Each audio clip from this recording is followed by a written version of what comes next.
So yun, official Zen, nagbabalik sa mga 1v1 na naman guys, at nag 1v1 kami dito ni Kiyoshi, Goshen to Goshen kami dito. So panoorin nyo na, ito. A few moments later. So yun, dito mga pre, habang naglalakad-lakad ako dito, nakita ko si Kiyoshi, pinurskillan ko na, ikod skillan ko na, at nagpetrepay ako, hindi ko siya napatay pre, kasi naglag ako pre. At dahil kakabuhay ko lang, naglag ako dun sa patay niya ako kanina, at eto na naman, pinurskillan niya naman ako, at eto na naman pre, naglag na naman ako pre. At dito pre, pinindot ko na yung surrender button kasi lag ako dito. At inaya ko ulit siya, mag 1v1 kami para makabawi ako pre. A few moments later. So dito pre, dahil piko na ako, pinasok ko na siya sa tore, kaso nga lang, ako yung namatay pre. Tigun na ako sa'yo, pukin ang ina mo buhay.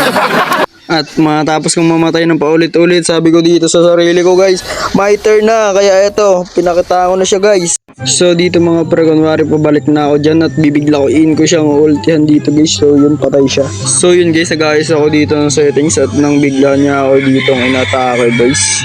At dito guys, hindi ko na siya natansya. Sinecond skillan ko. So yun guys, pagkatapos naman mag-1v1, nag-chat sa akin dito. Isa pa pre, sabi ko wag ka na bumawi pre, tama na yan pre. So yun.